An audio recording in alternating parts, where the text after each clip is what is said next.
समाज में चौथे स्तंभ के महारथियों के बारे में आपको बताने का प्रयास करेंगे।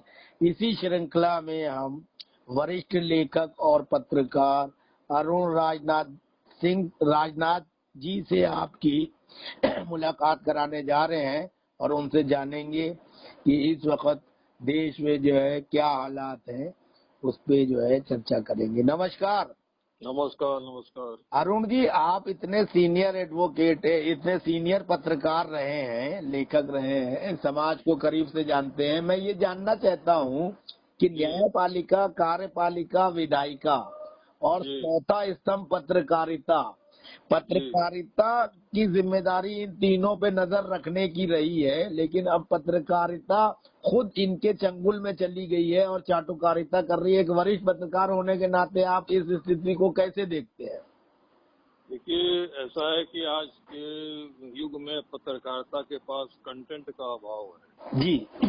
इसको पता ही नहीं है कि स्टोरीज कहाँ पर हैं, क्या करना है।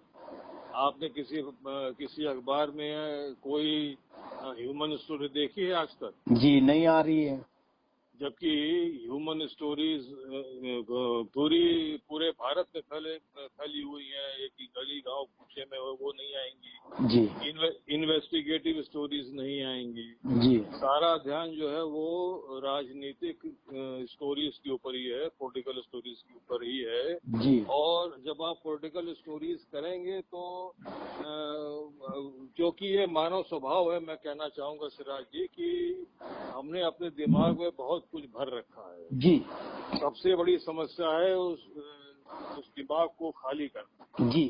खाली आप नहीं कर सकते और आपने इतने और जो व्यक्ति इतने विचारों को, इतने लोगों को उससे प्रभावित होता है तो उसके विचार भी वैसे ही हो जाते हैं। जी। मुझे पता है कि आज से बहुत पहले जब जनता दल हुआ करता था, जनता पार्टी हुआ करती थी, तो उसमें दो खेमे थे। एक खेमा था रामविलास पासवान का और एक खेमा था शरद यादव का। जी। तो जो शरद यादव के यहाँ जो पत्रकार जाते थे वो रामविलास पासवान के यहाँ नहीं। जी। जो रामविलास पासवान के पत्रकार थे वो शरद यादव के यहाँ नहीं जाते। जी। और इन दोनों पत्रकारों में आपस में झड़प भी होती थी, बहस भी होती थी। जी। तो अब भारत की पत्रकारिता मैं कह रहा हूँ, मैं पूरे विश्व की पत्रकारिता को नहीं कह रहा हूँ और मैं ये आपके साथ आप दावे से कह सकता हूँ कि पाकिस्तान, भले आप उसको अपना दुश्मन देश माने, लेकिन पाकिस्तान की जो पत्रकारिता मानदंड है वो भारत की पत्रकारिता के मानदंड से बहुत ऊंचे हैं। जी।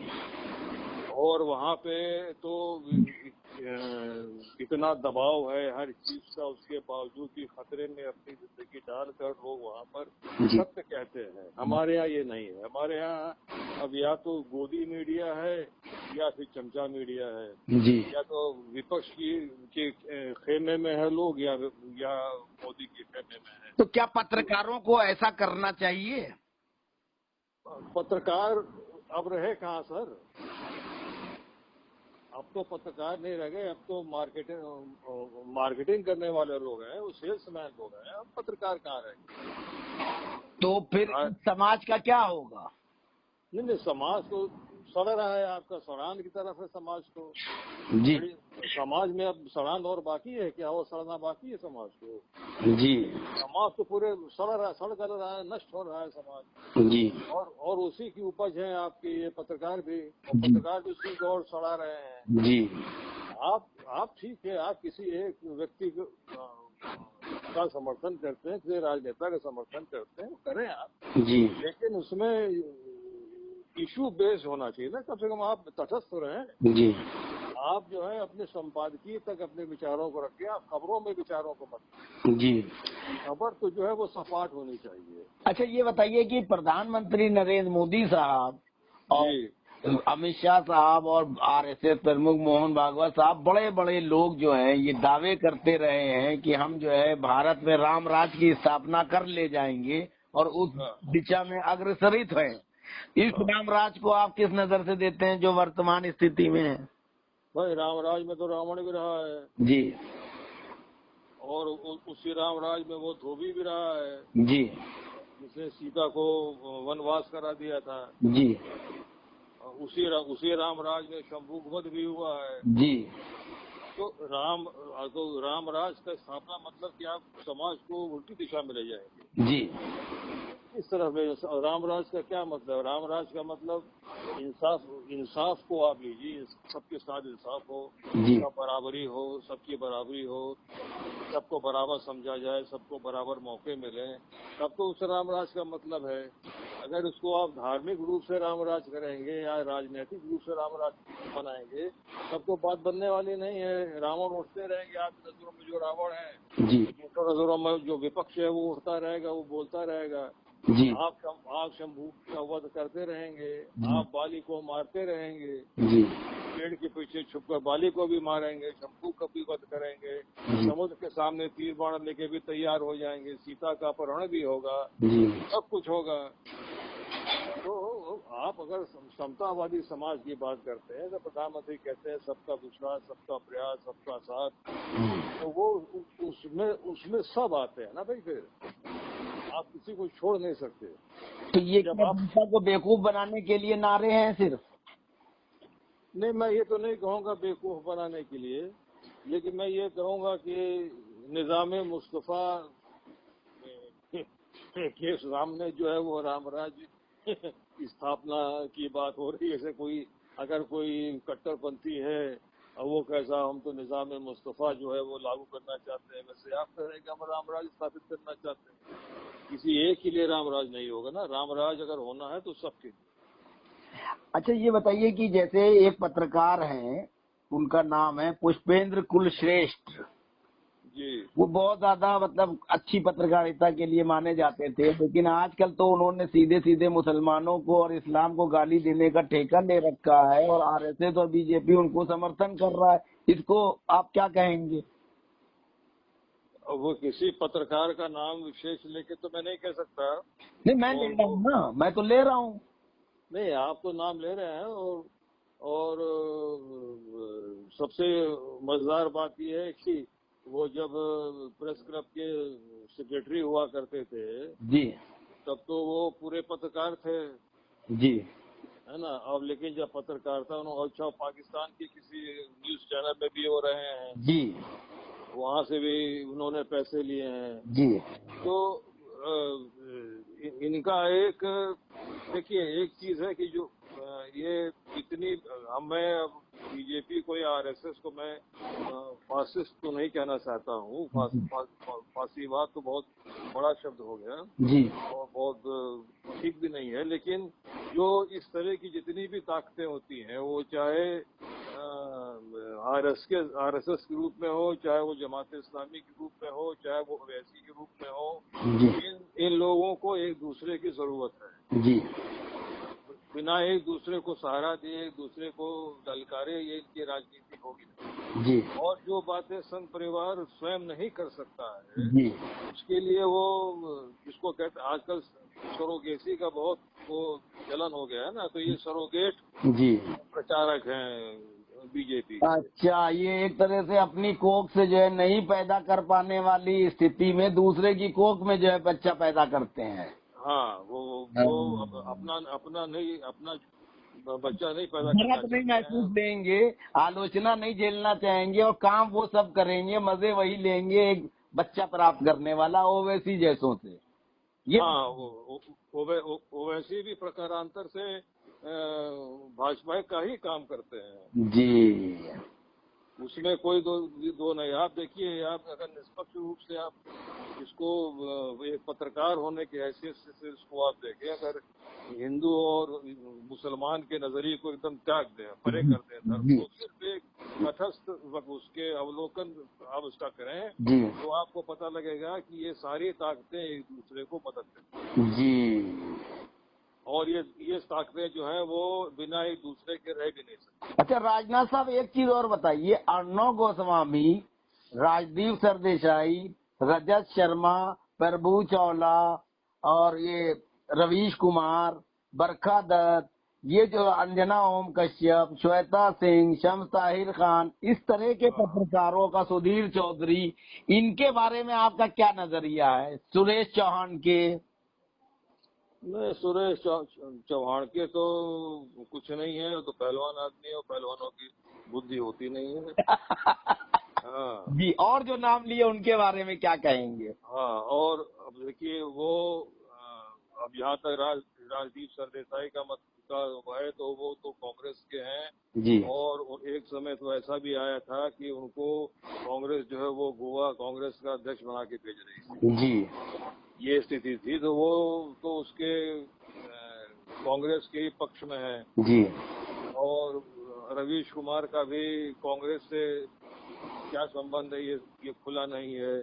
जी बरखा दत्त जो है उनके पति जो है वो कश्मीरी हैं, तो जी उनका भी सब पता है कि वो किधर हैं। जी अर्नब गोस्वामी को बड़ा लाभ मिला है आपके भूतपूर्व और अब तो नहीं रहे वित्त मंत्री, उनसे जी उनके ही वो आदमी थे। जी अंजना ओम कश्यप भी हैं, वो भी प्रशासन से जुड़ी हुई महिला है। जी इसमें एक नाम आप भूल गए, एएनआई की जो एक कौन है स्मिता प्रकाश, वो भी जी सब है। तो भैया इस समय तो सब बटे हुए हैं, कोई पत्रकार है नहीं कि आप कहीं बांट सके। मुझे तो लगता है कि कुछ दिनों में न जाने क्या होने वाला है। अच्छा, इनके बारे में क्या ख्याल है आप? ये जो अजीत अंजुम है, अब प्रसून वाजपेयी हैं, अभिसार शर्मा हैं। अब ये सब निकाल दिए गए हैं बीजेपी के आने के बाद से अपने अपने चैनलों से। जी, तो इनके भी अपने निहितार्थ हैं। अच्छा सर, ये इसमें सब अपने हित के लिए ही परेशान हैं। पत्रकार भी जो हैं वो भी हित के लिए परेशान हैं, उनके भी उनका जहाँ हित जिसको दिखता है। अब मोदी जी का एक काम अच्छा ये है जी कि वो अब पत्रकारों को उतनी तरजीह नहीं देते। जी लेकिन कुछ पत्रकार ऐसे हैं जो ये दावा करते हैं कि मैं उनके बहुत नजदीक हूँ, मैं उनके बहुत नजदीक हूँ। जी मोदी की एक चीज है, मैं जानता हूँ, बहुत नजदीक से जानता हूँ और मुझे बहुत उनके खास व्यक्ति ने बताया है कि मोदी किसी काम नहीं करते। हाँ वो रजत शर्मा चाहे जितना वहाँ जाके उठा बैठा लगा डट ले, उनका एक को काम नहीं होगा। जी। उनके नाम पर वो भले कुछ काम करा लें अपनी नजदीकी दिखा। अच्छा, मोदी जी जो है, मतलब इसका मतलब ये है कि राष्ट्र हित में सारे काम करते हैं। मोदी जी, मैं समझा नहीं प्रश्न आपका, फिर से आप। मेरा सवाल ये है कि मोदी जी किसी का काम नहीं करते हैं, तो इसका मतलब मोदी जी जनहित का और राष्ट्र हित का ही काम सिर्फ करते हैं, चाटुकारों को नहीं पसंद करते हैं, किसी के प्रभाव के दबाव में नहीं आते हैं, इसका ये मतलब हुआ? ना, इसका बिल्कुल ही मतलब हुआ। और मोदी जो है वो उनके अपने बहुत नजदीक के लोग हैं। उनके साथ एक ही आदमी पत्रकार है जो उनका नाम मैं भूल रहा हूँ, पहले गुजरात पीआईबी के कोई थे और बड़े नजदीक थे उनके, मैं उनका नाम भूल रहा हूँ। वही उनके मीडिया एडवाइजर हैं। अच्छा। और कोई मीडिया एडवाइजर आप देखिए जो जितने जाने माने पत्रकार हैं, सबने कोशिश की। रजत शर्मा ने खूब कोशिश की, वेद प्रताप वैदिक ने खूब कोशिश की कि मोदी जी आ गए तो हमको अपना मीडिया एडवाइजर बनाने की, किसी को नहीं बनाया उन्होंने। अच्छा, ये पत्रकार इस चक्कर में क्यों पड़ते हैं कि हम एडवाइजर बन जाएं? पत्रकारिता का मूल सिद्धांत आदर्श तो कुछ और होना चाहिए। किसी का पिछलग्गू बन के एडवाइजर क्या एडवाइस करोगे? एडवाइस तो एडिटोरियल लिख के भी कर सकते हो, लेटर लिख के भी कर सकते हो, विचार दे के भी कर सकते हो, राष्ट्र हित और जनहित के। पिछलग्गू बनना क्या जरूरी है? नहीं, पिछलग्गू बनना बिल्कुल जरूरी नहीं है। अब देखिए, मोदी के आने के बाद पत्रकारिता, मतलब पत्रकारिता मैं नहीं कहूँगा उसको, खबरों की दुनिया कहूँगा। जी कि मोदी के आने के बाद एक काम ये हुआ कि पीआईबी में प्राइम मिनिस्टर्स यूनिट खुली। जी और प्राइम मिनिस्टर यूनिट में लोग जो है वो 5 बजे सुबह पहुंच जाते हैं। जी उनको गाड़ियों से उनके घर से उठा लिया जाता है और वो इनके अफसरों की नाक में दम कर रखा है प्रधानमंत्री कार्यालय। जी वो जो उनके एडवाइजर है, मैं गुजरात के हैं, मैं अब नाम भूल रहा हूँ उनका। और वहाँ जितने अखबार हैं वो सारे अखबार तब तक वहाँ पे आ चुके होते हैं। उसमें से कटिंग होती है, कौन सी सरकार के विरोध में है, कौन सी सरकार के पक्ष में है। उन समाचारों की फाइल बनती है और वो 8 बजे तक मोदी के सामने पहुंच जाती है। मोदी उस पर सरसरी निगाह डालते हैं और उसके अनुसार वो खुद उनके जो वो मीडिया एडवाइजर हैं वो अपना उसकी वो क्या करें जो रणनीति तय करते हैं उसी 1 घंटे में कि क्या किस तरह हमको क्या करना है, कौन सी चीज हमको क्या एक्शन देना है। बस ये काम पहले आपका मीडिया एडवाइजर करता था, वो सलाह देता था अखबार पढ़ के, लेकिन अब वो ये है पूरा विभाग ही उन्होंने खोल लिया, इसलिए उनको जरूरत नहीं है मीडिया एडवाइजर की। तो एक हिसाब से तो प्रधानमंत्री ने जो है वृहत रूप जो है धारण कर लिया मीडिया को देखने के लिए, सिर्फ एक के इशारे पे ना चल के वो अपना दिमाग लगाते हैं और सारी चीजें करते हैं, तो अच्छी चीज है। हाँ, ये अच्छी चीज है, लेकिन आप क्या करेंगे, जो हमारी आदत जब है चापलूसी करने की, तो हम क्या करें जी। अगर हमारी आदत जो है वो शुरू से, अच्छा अटल बिहारी वाजपेयी के समय में भी जी वो जो परंपरा चली आ रही थी, उस अटल बिहारी वाजपेयी ने भी उसको पूरा पालन किया। जी। अटल बिहारी वाजपेयी तो कह देते थे विदेश अपने हवाई जहाज भर के सबको ले जाते थे, और अब एक दिन उन्होंने 2 दिन में अपना काम किया, फिर एक दिन उन्होंने कहा भाई आज मैं कोई काम नहीं करूँ। जी। उस दिन बैठ के वो अपना मधुर पान में लग जाते थे, जो भी कुछ करते थे। बाकी पत्रकार लोग जो हैं वो पूरा देश भ्रमण करते थे। पत्रकार जब वहाँ पे जाता तो सबसे पहले उसके कमरे में जॉनी वॉकर ब्लैक लेवल की बोतल रखी रहती थी स्कॉच की, वो पीता था। तो ये सब खत्म कर दिया फिजूल। अब मोदी के बारे में तो ये है कि भाई वो तो हवाई जहाज, अगर मान लीजिए बीच में रुके हैं कोई और ले ओवर है तो वहीं जाके नहा भी लेते हैं, हवाई जहाज से, होटल नहीं जाते, अपने पैसे से खा पी लेते हैं। ये सब तो वो करते हैं, इसमें दो राय नहीं है।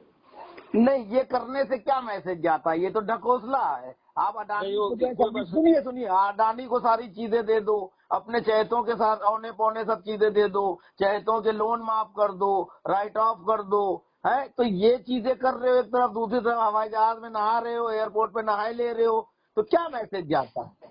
नहीं, वो उसका प्रचार तो करते नहीं कि भाई मैं तो वहाँ नहा ले रहा हूँ। हाँ। अच्छा हाँ, एक बात ये है कि आप एक चीज ये समझें कि अगर अब हमको थोड़ा सा इसमें मार्क्सवाद की तरफ भी देखना पड़ेगा। अच्छा। आप हाँ, ये बहुत जरूरी है चीज समझने के लिए। ये हमको, आप भले उसको ना माने, लेकिन उसने हमको एक नजर दिया है कि आपको देखना पड़ेगा कि ये स्टेट है क्या चीज। जी। पहले स्टेट स्टेट क्या है, राज्य क्या है, स्टेट गवर्नमेंट क्या है। गवर्नमेंट है बड़े पूंजीपति जो मोनोपोलिस्ट हैं और जिनके संबंध विदेशी मोनोपोलिस्ट लोगों से हैं। जी बिल्कुल सही। सरकार इनकी है। जी।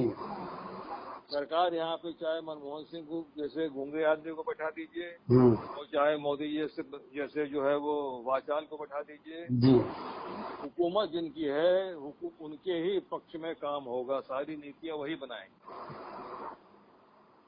इससे आप बच नहीं सकते। तो क्या लोकतंत्र जो है इसी के लिए बनाया गया था? देश के वीरों ने शहीद हुए थे और देश को आजाद कराया गया जिस तरह से, तो उनकी आत्मा क्या सोचती होगी? ये तो अंग्रेजों वाली स्थिति है। यहाँ भी जो 15% लोगों के पास ज्यादा पूंजी है, 90%, तो ये कैसे सही होगा? अब ये तो इसके लिए तो कोई कुछ कह ही नहीं सकता कि इसका क्या है। बस हम ये, भगत सिंह ने एक बात ये कही थी और मुझे बहुत पसंद है कि वो मुझे बहुत अक्सर याद आती है कि परिवर्तन होना चाहिए, परिवर्तन चाहे क्षण भर का हो। जी। परिवर्तन से ही विकास का रास्ता निकलता है। जी। तो ये तो हम तुलनात्मक रूप से देख सकते हैं कि मनमोहन सिंह के 10 वर्षों की सरकार की तुलना में मोदी के अभी जो 8 वर्ष हुए हैं, जी, उसमें गरीबों की स्थिति में थोड़ा सा अंतर तो आया है।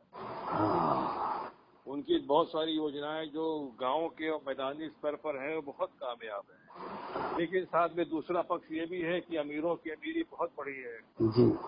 आपने गरीबों की गरीबी तो कम की, ठीक है, लेकिन अमीरों की अमीरी आपने बहुत बढ़ा दी। जी। आप चीन हो नहीं सकते, आप चाहते हैं चीन की तरह बनना। जी। आपने नारा दिया कि साथ किसानों की आय हम दोगुनी करेंगे। चीन ने ये नारा जो है वो 10 साल पहले दिया था। जी। आप चाइना आपसे बाद में आजाद हुआ, लेकिन आज आप चाइना को देखिए कहाँ है और आप कहाँ हैं। ये निजाम का फर्क है।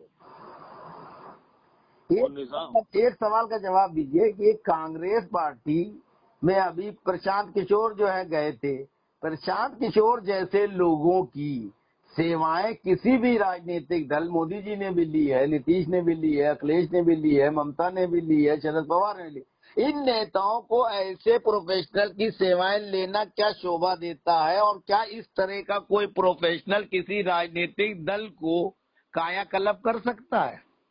नहीं, कायाकल्प तो नहीं करेगा, लेकिन ये भी एक वो धंधा है, पेशा है।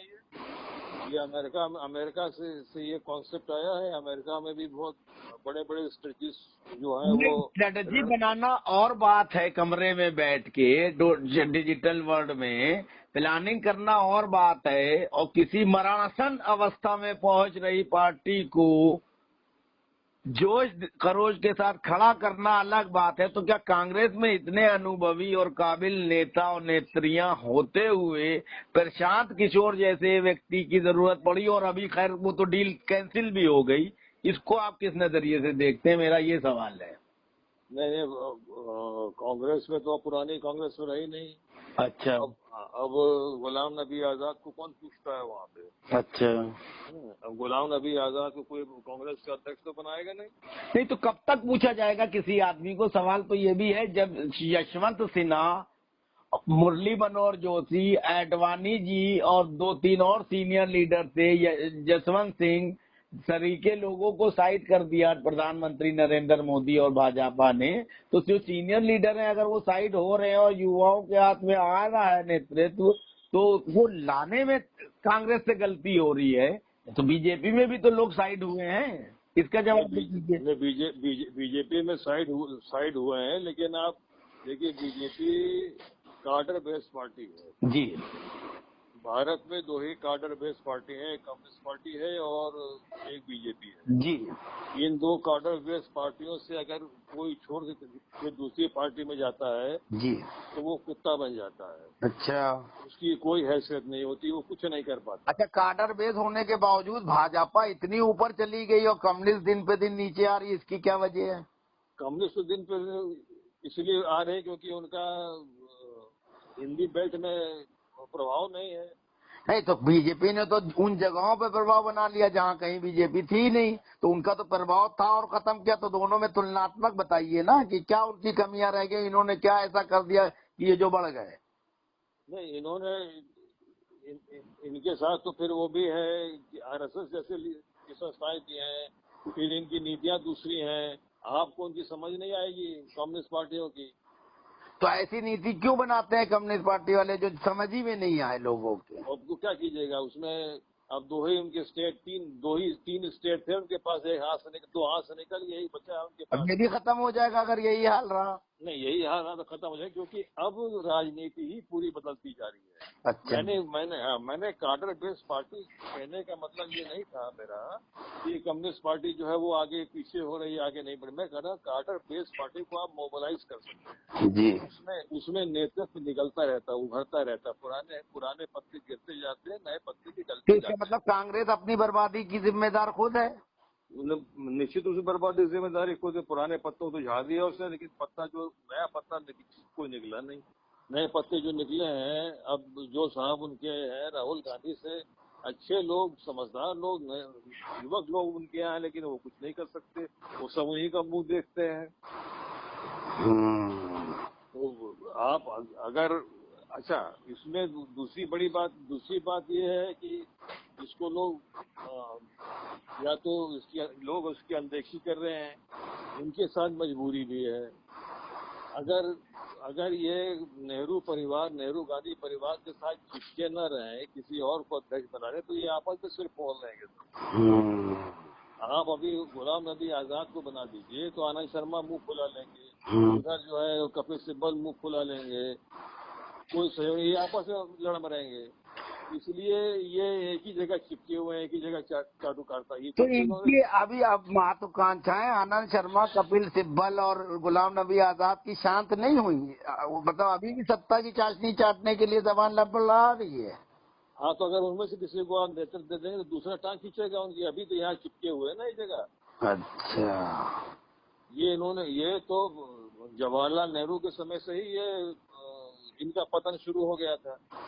एक ही परिवार जैसे उन्होंने बनाया। आप जवाहरलाल नेहरू समय में देखिए कितने क्या क्या महान लोग थे। तो इसका मतलब मोदी जी ने इनकी इस कमजोरी को पकड़ लिया। यही वजह है कि ज्योतिरादित्य सिंधिया, RPN सिंह, जगदम्बिका पाल और बहुत बड़े बड़े कांग्रेसियों को बीजेपी में लेके उनको बीजेपीकरण कर लिया। बीजेपीकरण कर लिया। और सबसे बड़ा बीजेपीकरण तो उनका हुआ है हेमंत बिस्वा शर्मा का। हाँ, मुख्यमंत्री बना दिया उनको। मुख्यमंत्री है और उनसे बड़ा उनके सामने तो बड़े बड़े भाजपाई शर्मा जाए। इतने बड़े इतने बड़े पूरे रंग बरंग चुके हैं वो। हाँ। मैं इसलिए उनका नाम ले रहा हूँ कि बाहर से जितने लोग भी आए हैं बीजेपी में अब तक के इतिहास में जी, उसमें हेमंत बिस्वा शर्मा ने सबसे जल्दी संघ की आइडियोलॉजी को अपनाया है। तो वो समझदार है, क्योंकि जो नहीं अपनाता है उसका कुत्ता बना रहता है। पार्टी में रहते हुए जगदम्बिका पाल को कुछ भी नहीं दिया। हाँ, तो वो उसे समझदार है वो, और बहुत योग्य है वो। पूरा भले वो असम के मुख्यमंत्री हैं लेकिन पूरा नॉर्थ ईस्ट उनके हाथ में देखते हैं, पूरा नॉर्थ ईस्ट। हाँ। और दूसरी बात यह है कि मोदी की सबसे बड़ी सफलता है उसकी विदेश नीति पे। डॉक्टर S जयशंकर जैसा विदेश मंत्री भारत के इतिहास में कोई नहीं हुआ अब तक। और मुझको तो लगता है कहीं वो नेक्स्ट प्राइम मिनिस्टर ना हो जाए। वो भी हो सकते हैं। वो इस लायक है। इस लायक है, बिल्कुल है। और मोदी उनको बहुत पसंद करते हैं। मतलब मोदी की पसंद पे प्रधानमंत्री बनेगा कि जो है पार्टी की संसदीय दल जो है तय करेगा? नहीं, संघ तय करेगा। अभी संघ जो है अभी मोदी पर ही दांव लगाएगा सर। अच्छा, तो ये बताइए कि योगी आदित्यनाथ जो बुलडोजर की जो है पॉलिसी लेके चल रहे हैं, वो लोकतांत्रिक व्यवस्था के लिए सही है क्या? लोकतांत्रिक की तरह से आप देखें तो फिर वो तो ठीक नहीं है जी। और उसकी फिर तो बहुत सारी चीजें हैं, वो सब कुछ उसमें आ जाएगा जी। लोकतांत्रिक व्यवस्था के विरोध में फिर बहुत सारी चीजें आ जाएंगी। जी। अब अतिक्रमण को अगर वो तोड़ रहे हैं तो उसमें मैं कैसे कह सकता हूँ कि आप गलत कर रहे हो भाई। अच्छा अरुण जी, एक सवाल का जवाब दीजिए। जी। जब से हम लोग पैदा हुए हैं और जब से जो है ये दुनिया बनी है, तब से आविष्कार जब से हुआ है लाउड स्पीकर का, तब से मंदिरों मस्जिदों में लाउड स्पीकर पे भजन कीर्तन और अजानें हो रही हैं। जी। तो अब इस पे रोक लगाने का और इसको उतरवाने का फरमान जो जारी हुआ है और उसको हाई कोर्ट ने भी सही ठहराया है, इसको किस नजरिए से आप देखते हैं? सुप्रीम कोर्ट ने भी ठहरा दिया। तो सुप्रीम कोर्ट कोई भगवान थोड़ी है। मैं सवाल जो पूछ रहा हूँ उसका जवाब दीजिए, क्या ये सही है? मैं इसको सही मानता हूँ, इसलिए कि भी वायु प्रदूषण है एक तरह से। अच्छा, वायु प्रदूषण है? वायु नहीं, ये ध्वनि प्रदूषण। अच्छा, ध्वनि प्रदूषण है। सरकार जो है और जो बेसिक चीजें हैं वो तो निपटा नहीं पा रही है, और फालतू की चीजों में सुप्रीम कोर्ट के जज बैठे हुए जो है निर्णय ले रहे हैं। मेरा सवाल सीधा सीधा है, 1 मिनट की, आधे मिनट की अजान या एक श्लोक पढ़ रहा है कोई पंडित, धार्मिक चीज है, यूं तो बहुत धार्मिक बनता है हमारा देश, तो उसमें जो सुप्रीम कोर्ट के जजेस और हाई कोर्ट के जजेस बैठे हैं या हमारे राजनेता हैं, उनके पेट में दर्द हो रहा है और ये इसको इशू बना रहे हैं, और आप कह रहे हो कि ये सही है। तो बहुत सी चीजें ऐसी हैं जो सही है, वो पहले होना चाहिए। प्राथमिकताएं गलत है क्या सरकार की? मेरा सवाल ये है। नहीं, देखिए इसमें फिर मैं इसमें मार्क्स का नाम लूंगा। आपने ऐसा पूछ लिया है कि अब वो बिना मार्क्स बाबा के काम लीजिए, आप लीजिए, मैं सवाल पूछूंगा, लीजिए आप। जी लीजिए। तो मार्क्स ने साफ साफ कहा है कि धर्म जो है वो निजी मामला है। हाँ। और उसका प्रदर्शन नहीं होना चाहिए। हाँ। उन्होंने एक ये भी कहा है कि धर्म जो है वो अफीम होता है। हाँ। इसके अलावा उन्होंने ये भी कहा है कि एक निजी मामला है। हाँ। और उसमें उसका प्रदर्शन नहीं होना चाहिए। हाँ। मैं तो कहता हूँ कि प्रदर्शन बिल्कुल नहीं होना चाहिए। अच्छा, रैलियां होना चाहिए चुनाव में, वहाँ भोंपू बजना चाहिए, वहाँ डीजे चलना चाहिए, वहाँ डांस होना चाहिए, वहाँ नाच होना चाहिए, नेता लोग अय्याशियां करें, मंच पे लड़कियां नाचना चाहिए, पैसे नहीं, वो भी नहीं होना चाहिए। अश्लीलता फैलाना चाहिए, ये होना चाहिए। और धार्मिक चीज नहीं होना चाहिए, वो भी बंद होना चाहिए। हाँ, वो भी बंद होना चाहिए। सरदारों का जो वो जुलूस निकलता है, पूरा दिल्ली बंद हो नहीं, जाती क्यों है। सोशल मीडिया में अश्लीलता फैल रही है, नग्नता फैल रही है, बॉलीवुड में जो है तरह तरह की चीजें हो रही हैं, टीवी पे व्हाट्सएप पे जो है लोगों की, औरतों की सौदेबाजी हो रही है, ये नहीं रुकना चाहिए। व्यभिचार नहीं रुकना चाहिए, सुन लीजिए, भ्रष्टाचार नहीं रुकना चाहिए, बेरोजगारी दूर नहीं होना चाहिए, महिलाओं का सम्मान नहीं होना चाहिए, ये चीज पहले होना चाहिए है? नहीं, वो नहीं, आप उसको इस तरह मत लीजिए कि उससे भी प्राथमिकताएं क्या होना चाहिए। मैं आपसे ये पत्रकार जी आपसे ये पूछ रहा हूँ। नहीं, ये ठीक है। एक मरीज जो है वो, अरे आप एक मरीज की बात कर रहे हो, हद हो गई। मैं आपसे कह रहा हूँ, एक मरीज अस्पताल में जाता है, उसकी शुगर भी बढ़ी हुई है। अच्छा, एक मरीज की आप किडनी निकाल लेते हो अस्पतालों में और उस किडनी को बेच देते हो, उसकी व्यवस्था नहीं सही कर रहे हो। नहीं, आप कहाँ पे आप सवाल को ले जा रहे हैं। मैं ये कह रहा हूँ कि एक मरीज जो है अस्पताल में गया, उसका बीपी भी बढ़ा हुआ है, उसकी शुगर भी बढ़ी हुई है, तमाम चीजें बढ़ी हुई है। तो कहीं से तो इलाज शुरू करेगा ना आदमी। पहले बीपी कम कर रहा है। देखिए, आप जो है एक सुलझे हुए पत्रकार वाला जवाब नहीं दे रहे। आप सरकार और सुप्रीम कोर्ट से दहशत ज़दा है, इसलिए आप उनकी हाँ में हाँ मिला रहे हैं। मैं आपसे तार्किक सवाल पूछ रहा हूँ। देश में जो बड़े बड़े इश्यू हैं, उन इश्यू को तो सरकार और कोर्ट जो है, कोर्टों में 4 करोड़ केस पेंडिंग है, जजेस उसका समाधान नहीं कर पा रहे हैं, रात दिन फास्ट कोर्ट चला नहीं पा रहे हैं। उनको इन चीजों में इंटरेस्ट है कि पति के होते हुए पत्नी दूसरे के साथ सो जाए, जाके लिविंग रिलेशन में तुम रह लो, तुम जो कश्मीर फाइल्स बना डालो, तुम जो नंगी अश्लीलता फैला डालो, उस पर सुप्रीम कोर्ट का कोई निर्णय नहीं है। लोग भूखे मर जाएं, कोरोना में 45 लाख लोग मर जाएं, उस पर कोई संज्ञान ना लो। और किस पे संज्ञान दो? बहुत अच्छे हैं जज हमारे देश के। नहीं, वो मैं कह रही हूँ, लाउड स्पीकर वाली बात हो रही है। लाउड स्पीकर, लाउड स्पीकर का डिफिनेशन क्या हुआ कि वो स्पीकर जो लाउड करे। आप उसकी फ्रीक्वेंसी घटा सकते थे। अगर हम 100 लोग बैठ के कहीं बात करेंगे तो अकेला आदमी बिना माइक के नहीं बोल पाएगा, तो माइक चाहिए। नेता भी हटा दे अपना माइक, क्यों भौंकते हैं उसको? कुछ जगह टोन डाउन किया गया, कुछ जगह हटाया गया है। मैं वही अगर इससे टेंशन होती है, मान लीजिए, खामखा की टेंशन ही क्यों ना हो, वो खामखा की टेंशन ही क्यों ना हो, मगर अगर कोई चिल्ला रहा है, हम उसको, अगर अजान को हम चिल्लाहट समझ रहे हैं, मेरी बात सुनिए आपसे। और फिर ये स्थिति आ जाए कि साहब जो है वो, हम तो हनुमान चालीसा भी सामने पढ़ेंगे। अब अगर ये तनाव आ गया है तो उन दोनों, उस तनाव को पहले आप कम करो ना। अरे मैंने आपसे सवाल जो पूछा, तनाव अभी भारतीय जनता पार्टी के इन हथकंडों से पहले ये तनाव में नहीं था देश। तब अजान भी होती थी, चालीसा भी पढ़ा जाता था, श्री राम कथा भी होती थी, सब होता था। अब इनको इश्यू क्यों बनाया जा रहा? मेरा सवाल ये है, सवाल समझिए आप ना मैं क्या कर रहा हूँ। मोहन भागवत जी की उम्र कितनी है? मोदी जी की उम्र कितनी है? अमित शाह की उम्र कितनी है? योगी की उम्र कितनी है? योगी खुद मठाधीश हैं। हमें उस सवाल का जवाब चाहिए जो मैं जानना चाह रहा हूँ। आप योगी ने सबसे पहले अपने लाउड स्पीकर हटाया। अरे भाई, मैं वो बात नहीं कह रहा हूँ, मैं उनकी उस पे निष्पक्षता पे सवाल नहीं उठा रहा हूँ। मेरा सवाल ये है कि योगी भी तो मंदिर में रहे हैं और वहाँ मस्जिदें भी हैं, अजान भी सुनी है। अब कौन सा जो इशू ऐसा हो गया? मेरा सवाल आपसे है। अब इशू इसलिए हुआ कि लोगों ने इसको इशू बना दिया। हाँ, अब आया आंसर।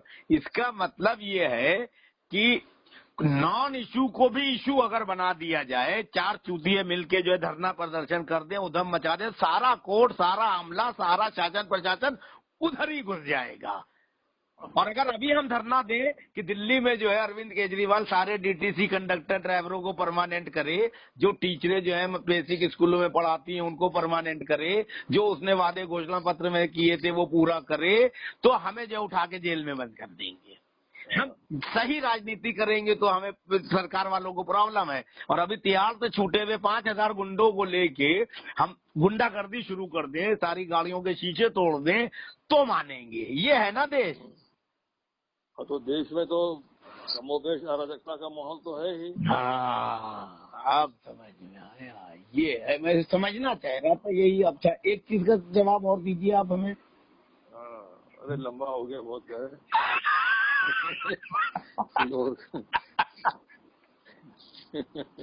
चलिए, तो फिर बात करेंगे। धन्यवाद।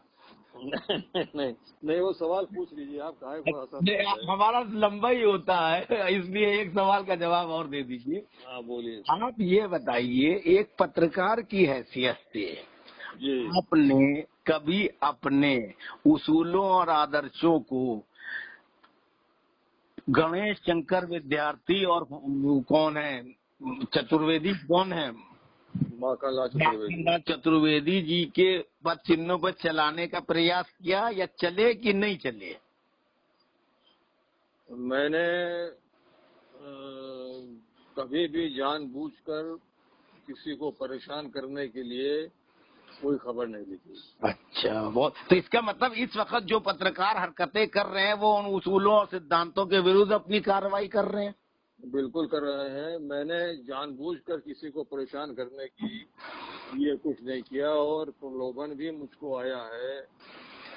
और अब आपको मैं एक बधाई दे रहा हूँ। मैं साउथ एशिया ट्रिब्यून एक अखबार था, वॉशिंगटन से निकलता था जी, उसमें मैं काम करता था दिल्ली में भारत संवाददाता के रूप में, और उसके संपादक थे शाहीन सहबाई जी, वो पाकिस्तानी मूल के हैं जी, और उनको परवेज मुशर्रफ के कारण अपना देश छोड़ना पड़ा था। और पहले न्यूज अखबार में संपादक थे, बाद में उसके भी परवेज मुशर्रफ के जाने के बाद भी फिर लौट के आए, फिर उसके संपादक बने। जी। तो वो वहाँ से वॉशिंगटन में बैठ के बाहर निकालते थे। मैंने उसमें खबर लिखी थी जिसकी उस समय यहाँ पर कांग्रेस की सरकार थी, नटवर सिंह उसके विदेश मंत्री थे जी। और नवतेज सरना यहाँ पर इंडियन फॉरेन सर्विस था, वो उनका स्पोक्स पर्सन था विदेश मंत्रालय। जी। तो इन लोगों ने मुझको बहुत परेशान किया था। जी। एक खबर मैंने नेपाल पे काफी लिख दी थी, तो मैंने वो भी झेला है। मैंने ये भी झेला है किस तरह से मेरा भारत की एजेंसियों ने मेरा ईमेल हैक कर लिया था, और किस तरह वो मेरी खबरों को देखते थे, क्या मैं भेज रहा हूँ, क्या लिख रहा हूँ, ये भी मैंने देखा है। जी हाँ। तो लेकिन फिर मैंने जो मुझे लिखना था मैं लिखता रहा। और बाद में अभी तक जैसे अभी सक्सेना जी मरहूम अभी इन्होंने निकाली थी जयपुर से पत्रिका, उसमें जनतेवर, उसमें मैं लिखता था, उसका भी मैं संवाददाता था। तो मैं जो लिखता था स्पष्ट लिखता था, उसमें